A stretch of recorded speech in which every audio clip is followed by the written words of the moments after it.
Perkenalkan, nama saya Maria Cemi Astari, NIM 18 100 222, program studi akuntansi semester 5 kelas A, akan memberikan penjelasan terkait dengan ujian tengah semester untuk mata kuliah akuntansi keuangan lanjutan 1. Dari soal yang telah diberikan, di sini asumsi PT Induk membeli 75% saham biasa beredar dari PT Anak seharga 310 juta. Di sini telah diketahui biaya perolehan investasi sebesar 310 juta. Di sini kita akan mencari nilai buku. Total nilai buku saham PT Anak sebesar 300 juta. Kita peroleh dari saham biasa PT Anak ditambah saldo laba PT Anak.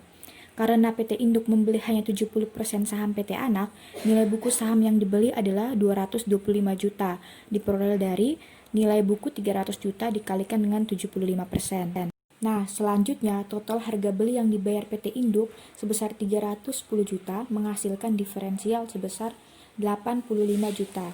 Nilai ini kita peroleh dari perbedaan antara harga beli dan nilai aset yang diperoleh, di mana biaya perolehan sebesar 310 juta dikurangi dengan 225 juta. Selanjutnya, PT Induk mencatat akuisisi saham PT Anak dengan ayat jurnal sebagai berikut, di mana investasi pada saham PT Anak sebesar 310 juta terhadap kas sebesar 310 juta. Nah, gambar berikut ini merupakan neraca PT Induk dan PT Anak per 1 Januari 2021 sesaat setelah penggabungan. Selanjutnya, kita akan mencari 75% bagian PT Induk untuk nilai-nilai aset tertentu dari PT Anak.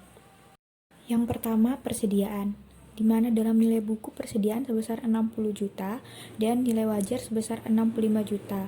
Di sini kenaikan nilai wajar persediaan sebesar 5 juta.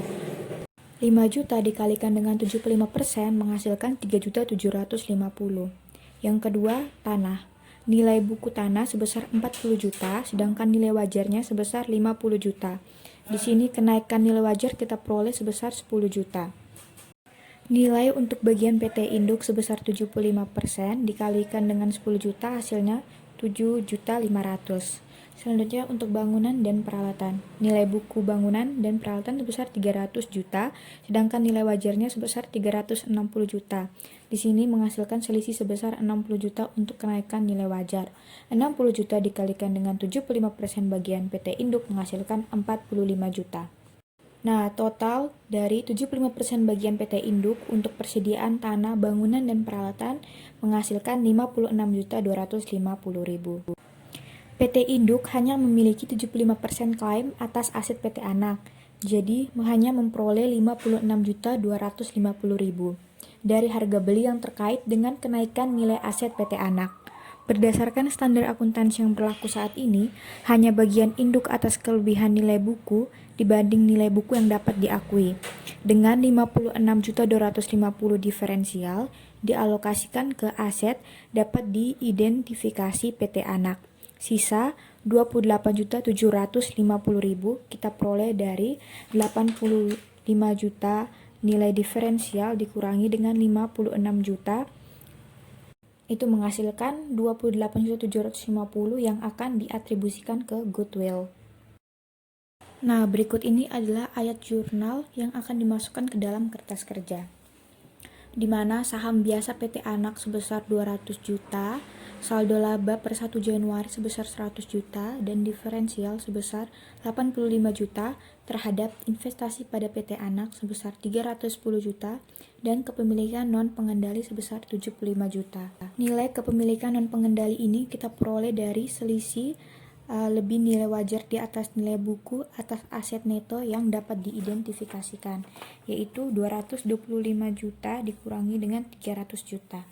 Selanjutnya, persediaan sebesar 3.750, tanah sebesar 7.500, bangunan dan peralatan sebesar 45 juta, dan goodwill sebesar 28.750 terhadap diferensial sebesar 85 juta. Nah, setelah kita memperoleh semua nilai dan ayat jurnal yang akan dimasukkan ke dalam kertas kerja, berikut adalah gambar kertas kerja neraca konsolidasi per 1 Januari 20x1 tahun penggabungan usaha yang teman-teman dapat lihat dalam gambar tersebut. Di mana di sini untuk nilai PT induk dan PT anak kita peroleh dari soal, sedangkan untuk nilai eliminasi debit dan kredit kita peroleh dari perhitungan-perhitungan sebelumnya. Di sini hasilnya balance dalam konsolidasi di mana total debit sebesar 2.075.000.000 rupiah dan total kredit itu nilainya sama, itu sebesar 2.075.000.000. Nah, sekian penjelasan dari saya. Terima kasih untuk waktunya.